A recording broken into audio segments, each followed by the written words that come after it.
सबसे पहले तो जमीयतुल उलेमा ने आज जो कदम उठाया है हम उसकी तायीद करते हैं। और वसीम रिजवी नाम के जिस खबीज़ ने कुरान शरीफ की आयतों को कुरान शरीफ से हटाने को लेकर सुप्रीम कोर्ट में याचिका लगाने का जो बयान दिया है, वो बयान न सिर्फ मुसलमानों के मजहबी जज्बात को ठेस पहुंचाने वाला है, बल्कि ये दस्तूर हिंद को, संविधान को भी कुचलने वाला कदम है। क्योंकि भारत के संविधान ने सभी धर्मियों को अपने अपने धर्म का जो भी अनुकरण है, जो भी धार्मिक ग्रंथ है, उनका पाठ्यांतर करने का, उसका अनुकरण करने का अधिकार दिया हुआ है। और इस अधिकार की रक्षा करने का संविधान हमको एश्योरेंस देता है। और ऐसे माहौल में अगर संविधान के इन अधिकारों के बावजूद अगर कोई किसी के धार्मिक मामलों के अंदर इस तरह हस्तक्षेप करता है, तो यह मुल्क के साथ में बेईमानी है, गद्दारी है। इसलिए हम तो कहेंगे कि धार्मिक भावनाएं भड़काने के, जो भी दंगा फिसाद फैलाने के मामलात वसीम रिजवी पे बनते हो तो बनने ही चाहिए, लेकिन मुल्क को बांटने का, संविधान के भी दायरे को, संविधान के मूल्यों को कुचलने का जो काम किया, इसलिए वसीम रिजवी के ऊपर देशद्रोह का मामला दर्ज होना चाहिए। दूसरी तरफ मैं जमीयतुल उलमा के तमाम लोगों से भी गुजारिश करता हूँ, उलेमा इकराम से गुजारिश करता हूँ कि जिन 26 आयतों के बारे में बदगुमानी फैलाने का, जहर फैलाने का काम जो कि आरएसएस 70 सालों से कर रही थी आज़ाद मुल्क में, उसका ही काम वसीम रिजवी जैसे दलालों के ज़रिए अभी आरएसएस कर रही है।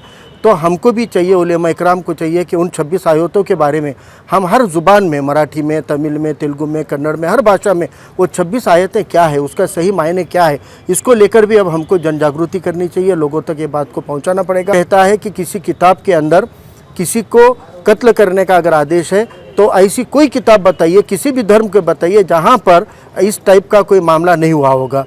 अगर कुरान के अंदर उस वक्त में, उन हालात में जो लोगों ने भी वादा खिलाफ़ी किए थे, जो लोगों ने भी गद्दारी किए थे, उनको कत्ल करने को लेकर अगर हुक्म है, तो फिर गीता के अंदर भी, महाभारत के अंदर भी कृष्ण ने अर्जुन को कहा था कि जो तुम्हारे सामने खड़े हैं ये तुम्हारे भाई बंद नहीं है, ये कौरव जो है वो तुम्हारा खून नहीं है, ये धर्म के विरोधी है और धर्म युद्ध करो और इनको कत्ल करो। इसका मतलब ये थोड़ी हुआ कि गीता में लिखा है कि जो जो हिंदू नहीं है उनको काट दो।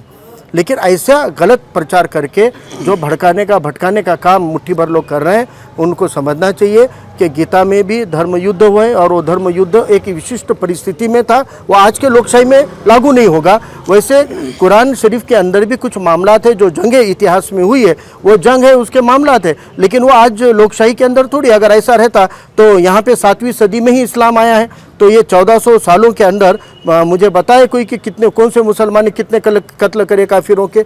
ये सिर्फ भटकाने का काम है, गलत फहमियाँ पेरने का काम है, नफरत पेरने का और देश को तोड़ने का काम है। इसलिए ऐसा काम करने वालों पे देशद्रोह। मैंने तो कहा है कि वो खाली मुसलमानों के दुश्मन है, ये मान लेना गलत फहमी है मुसलमानों की कि वो अकेले इस मुल्क के 15-20% मुसलमानों के खिलाफ नहीं है, ये तो भारत के संविधान के खिलाफ ही है ना।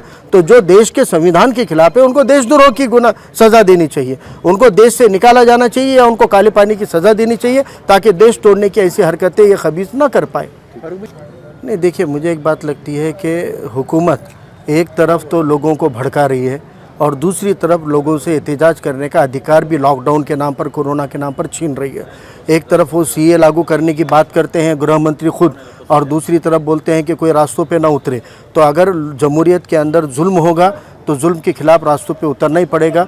लॉकडाउन हो, 144 हो या संचारबंदी रहे, अगर जुल्म नहीं होगा तो लोग घर में बैठेंगे, पालन करेंगे।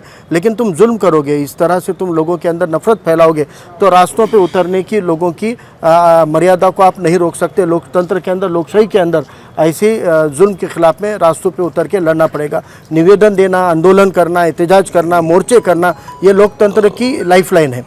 इसलिए मुझे लगता है कि एहतजाज के जितने तरीके, हर तरीके के ऊपर काम होना चाहिए। ज़रूरी नहीं है कि सिर्फ निवेदन दिया जाए, लेकिन दुश्मनों की साजिश को भी समझने की ज़रूरत है कि वो चाहते हैं कि मुसलमानों में एक बौखलाहट पैदा हो, मुसलमान रास्तों पर आए, मुसलमान कानून के दायरे के बाहर जाए। इस साजिश को भी हमको पूरा नहीं होने देना है। मुझे तो लगता है नफ़रत का जवाब नफ़रत नहीं हो सकता, नफ़रत का जवाब मोहब्बत है। जिन 26 आयतों के बारे में ये बदगुमानी फैला रहे, हम आगे बढ़कर हर ज़ुबान में उन आयतों का तर्जुमा करें और लोगों को समझाएं कि किस तरह से ये जहर फैला रहे और वो झूठी भ्रम के अंदर ये जहर फैलाने का काम कर रहे हैं। ये वाकिफ़ कराना भी मुझे लगता है कि हमारी जिम्मेदारी है।